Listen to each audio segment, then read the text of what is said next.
Bonjour, ici Patrick Pierrat, éditeur d'Info Bref, pour l'essentiel des nouvelles en ce vendredi 24 mai.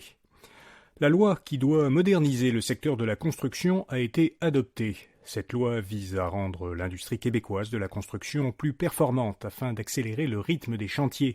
Elle doit favoriser la mobilité des travailleurs en interdisant les clauses qui limitent leur mobilité ou qui empêchent un employeur d'embaucher un salarié qui n'est pas de la région.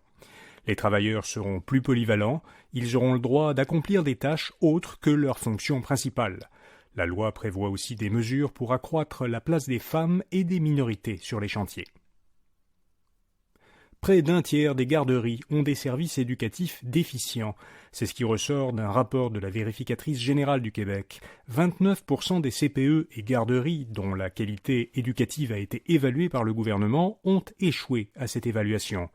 De plus, la vérificatrice juge insuffisantes les actions correctives mises en place par les établissements après ces échecs. Par ailleurs, près de la moitié des services de garde n'atteignaient pas l'an dernier le ratio minimum de 2 éducatrices qualifiées sur 3 éducatrices. Au sein des garderies non subventionnées, c'est pire, ce ratio n'était pas atteint dans plus de 80% des garderies. Les enfants nés à l'étranger, de Canadiens eux-mêmes nés à l'étranger, pourraient bientôt obtenir leur citoyenneté. Le gouvernement fédéral a déposé un projet de loi qui permettrait aux Canadiens nés à l'étranger de transmettre leurs droits de citoyenneté à leurs enfants qui sont nés à l'extérieur du pays. Ces enfants obtiendraient automatiquement la citoyenneté canadienne. Ce n'était plus le cas depuis 2009. Le gouvernement conservateur de l'époque avait alors modifié la législation pour que les Canadiens nés à l'étranger ne puissent plus transmettre leur citoyenneté à leurs enfants nés à l'étranger. La Chine mène d'importants exercices militaires autour de Taïwan. Pékin termine aujourd'hui 2 jours de manœuvres militaires autour de l'île de Taïwan, qui impliquent l'armée de terre, la marine et l'aviation chinoise. Les autorités chinoises ont présenté ces manœuvres comme une punition sévère à la suite de l'investiture lundi du nouveau président de Taïwan, Lai Ching-te. Lai s'est engagé à défendre la souveraineté et la démocratie taïwanaise face aux pressions chinoises. La Chine, qui considère l'île comme une de ses provinces, a perçu son discours comme une promotion de l'indépendance de Taïwan et a menacé l'île de représailles.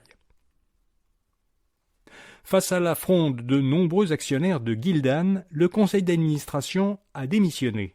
Les administrateurs et Vince Tyra, le PDG de l'entreprise montréalaise, ont démissionné en bloc hier soir. Les administrateurs sortants ont nommé pour les remplacer au CA les candidats que proposait depuis plusieurs mois le fonds d'investissement américain Browning West. Les démissionnaires ont justifié leur départ de l'entreprise montréalaise en disant qu'ils se pliaient à la volonté des actionnaires de l'entreprise. Ce brusque changement de garde ouvre la porte au retour à la tête de Gildan de son ex-PDG, Glenn Chamandy, qui avait été remercié en décembre. L'industrie québécoise a soif d'énergie. Selon un sondage fait en mars par l'Association manufacturiers et exportateurs du Québec, 35% des entreprises industrielles et manufacturières québécoises disent qu'elles n'ont pas accès à suffisamment d'énergie pour répondre à leurs besoins actuels. Parmi les entreprises qui disent manquer d'énergie, les 3/4 auraient retardé des projets de développement ou des investissements qu'elles avaient prévu de faire.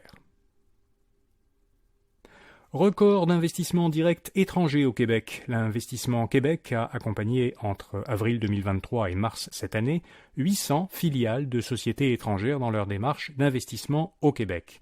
Ces accompagnements ont résulté en des investissements directs étrangers d'un peu plus de 13 milliards de dollars. C'est un record et plus du double du précédent record qui était l'an dernier de 6 milliards. Cette performance vient surtout cette année de la filière batterie et du secteur des ressources naturelles. Le plus important promoteur de spectacles au monde pourrait être démantelé. Le ministère américain de la Justice et une trentaine d'États américains poursuivent l'entreprise américaine Live Nation Entertainment. Ils l'accusent d'entretenir un monopole illégal dans l'industrie des événements en direct et ils demandent que l'entreprise se départisse de sa division de vente de billets Ticketmaster, acquise en 2010. Live Nation dit qu'elle a organisé l'an dernier plus de 50 000 événements, dont beaucoup de concerts. Le chiffre d'affaires de ce géant du divertissement est de presque 23 milliards de dollars. Les commerçants canadiens peuvent désormais utiliser un iPhone comme terminal de paiement. La fonction paiement rapide sur iPhone, qui s'appelle Tap to Pay en anglais, permet d'accepter sur un iPhone des paiements sans contact faits au moyen d'une carte de crédit, d'un téléphone intelligent ou d'un appareil connecté comme l'Apple Watch. Cette fonction de paiement est maintenant disponible au Canada. On peut l'utiliser sur un iPhone X ou un modèle plus récent. Pour pouvoir employer ce mode de transaction, les commerçants doivent d'abord installer l'application d'un service de paiement compatible, tel que Adyen, Moneris, Stripe ou Square. Et puis InfoBref recommence à partir d'aujourd'hui une tournée des initiatives d'impact social ou environnemental à travers le Québec. Jusqu'à la fin de l'année, 1 ou 2 fois par mois, on vous présentera une initiative d'impact dans l'édition du vendredi de notre infolettre, InfoBref Matin. On commence avec une jeune pousse de Québec qui s'appelle Encore Biomatériaux. Elle va proposer aux entreprises plusieurs types de matériaux issus de déchets agroalimentaires, comme la drèche de bière et le marc de café, pour fabriquer leurs emballages, des contenants ou des sous-verres. Ces matériaux seront 100% biosourcés, conçus et fabriqués au Québec, et ils seront entièrement compostables. La mission principale d'Encore Biomatériaux, c'est de valoriser les rebuts agroalimentaires pour éviter qu'ils finissent à l'enfouissement, où ces déchets produiraient beaucoup de méthane. Pour en savoir plus sur Encore Biomatériaux, lisez le portrait de cette initiative d'impact en 2 minutes à infobref.com. Voilà, vous savez l'essentiel. Bonne fin de semaine et à lundi matin.